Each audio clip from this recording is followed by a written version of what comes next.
సినీ నటుడు రాజేంద్ర ప్రసాద్ ఇంట విషాదం నెలకొంది. రాజేంద్ర ప్రసాద్ కూతురు గాయత్రి మృతి చెందారు. నిన్న కార్డియాక్ అరెస్టుతో ఏఐజీ ఆసుపత్రిలో చేరిన ఆమె 12 గంటలు ట్రీట్మెంట్ తర్వాత కన్ను మూశారని తెలుస్తోంది. కూతురు గాయత్రి గుండెపోటుతో ప్రాణాలు కోల్పోవడంతో రాజేంద్ర ప్రసాద్ కన్నీరు మున్నీరు అవుతున్నారు. సినీ ప్రముఖులు రాజేంద్ర ప్రసాద్ ఇంటికి చేరుకుని గాయత్రి భౌతిక కాయానికి నివాళులు అర్పిస్తున్నారు. అలాగే రాజేంద్ర ప్రసాద్ ని పరామర్శిస్తున్నారు. కొంతమంది సినీ ప్రముఖులు సోషల్ మీడియా ద్వారా రాజేంద్ర ప్రసాద్ కుటుంబానికి సానుభూతి తెలుపుతున్నారు. తాజాగా ఎన్టీఆర్ ఓ ఎమోషనల్ ట్వీట్ షేర్ చేశారు. నాకు అత్యంత ఆప్తులైన రాజేంద్ర ప్రసాద్ గారి కుమార్తె గాయత్రి గారి మరణం చాలా విషాదకరం. వారి ఆత్మకు శాంతి చేకూరాలని ప్రార్థిస్తున్నాను. రాజేంద్ర ప్రసాద్ గారికి మరియు కుటుంబ సభ్యులకు నా ప్రగాఢ సానుభూతిని తెలియజేస్తున్నాను అని తారక్ ఎక్స్ లో ట్వీట్ చేశారు. అలాగే ఆంధ్రప్రదేశ్ ముఖ్యమంత్రి చంద్రబాబు నాయుడు, డిప్యూటీ సీఎం పవన్ కళ్యాణ్, తెలంగాణ ముఖ్యమంత్రి రేవంత్ రెడ్డి కూడా వారి కుటుంబ సభ్యులకు ప్రగాఢ సానుభూతిని తెలియజేశారు. రేపు అంత్యక్రియలు ఉంటాయని కుటుంబ సభ్యులు తెలియజేశారు. జానీ మాస్టర్ దగ్గర అసిస్టెంట్ కొరియోగ్రాఫర్ గా పనిచేసే సృష్టి వర్మ అనే అమ్మాయి జానీ మాస్టర్ తనని లైంగికంగా వేధించి మైనర్ గా ఉన్న సమయంలోనే అత్యాచారం చేశాడని, చాలాసార్లు ఇంటికి వచ్చి లైంగిక కోరిక తీర్చుకున్నాడంటూ కేసు పెట్టింది. ఇక ఈ కేసు ఇండస్ట్రీలో ఎంత ప్రకంపనలు సృష్టించిందో చెప్పనక్కర్లేదు. అయితే తాజాగా జానీ మాస్టర్ పై కేసు పెట్టిన సృష్టి వర్మ జానీ మాస్టర్ డ్రైవర్ తో మాట్లాడిన ఆడియో లీక్ అయింది. ఇక అందులో ఏముందంటే, నేను మాస్టర్ని ఎంతగానో ప్రేమించాను, కానీ నా ప్రేమ విషయం అక్కకి తెలిసిపోయింది. మాస్టర్ని పెళ్లి చేసుకుందాం అనుకున్నాను, కానీ ఈ విషయం ఇంట్లో తెలిసిపోయింది. ప్రస్తుతం నా మూడ్ ఏమాత్రం బాగోలేదు. అందుకే పాత వీడియోలన్నీ మళ్లీ పెడుతున్నాను.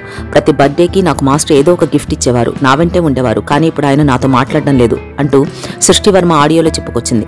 సృష్టి వర్మ మాట్లాడిన ఆడియో లీక్ అవడంతో ఈ విషయం కాస్త మీడియాలో వైరల్ అవుతోంది. దీంతో సృష్టి వర్మ అలాంటిదా, జానీ మాస్టర్ పై కావాలనే నింద వేసిందా అంటూ కమెంట్లు పెడుతున్నారు నెటిజన్స్.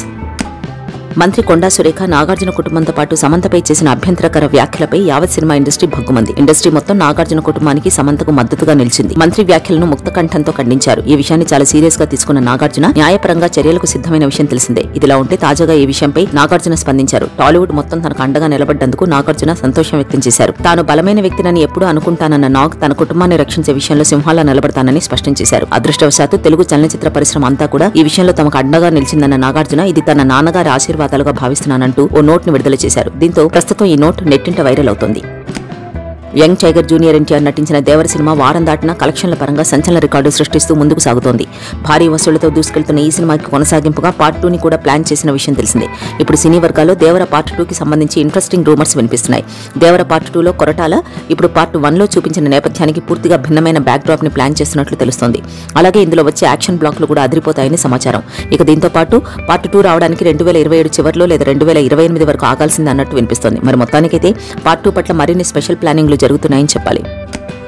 మాస్ మహారాజా రవితేజ గ్యాప్ లేకుండా సినిమాలు చేస్తున్నాడు. ఇటీవల మిస్టర్ బచ్చన్ తో పలకరించిన రవితేజ ఆ సినిమా రిలీజ్ సమయంలోనే మరో సినిమాను పట్టాలెక్కించాడు. భాను భోగవరపు దర్శకత్వంలో తెరకెక్కుతున్న ఈ సినిమాను సితారా ఎంటర్టైన్మెంట్స్ ఫార్చ్యూన్ 4 సినిమాస్ బ్యానర్ పై సూర్యదేవర, నాగవంశీ, సాయి సౌజన్య నిర్మిస్తున్నారు. రవితేజ కెరీర్ లో 75వ సినిమాగా రానుంది ఈ సినిమా. రవితేజ సరసన యంగ్ బ్యూటీ శ్రీలీల హీరోయిన్ గా నటిస్తోంది. ఈ సినిమాకు కోహినూర్ అనే టైటిల్ పరిశీలనలో ఉంది. తెలంగాణ నేపథ్యంలో సాగే కథాంశంతో ఈ సినిమా తెరకెక్కనున్నట్టు సమాచారం. లక్ష్మణ్ భేరి అనే పాత్రలో మాస్ మహారాజా ఈ సినిమాలో కనిపించబోతున్నాడు.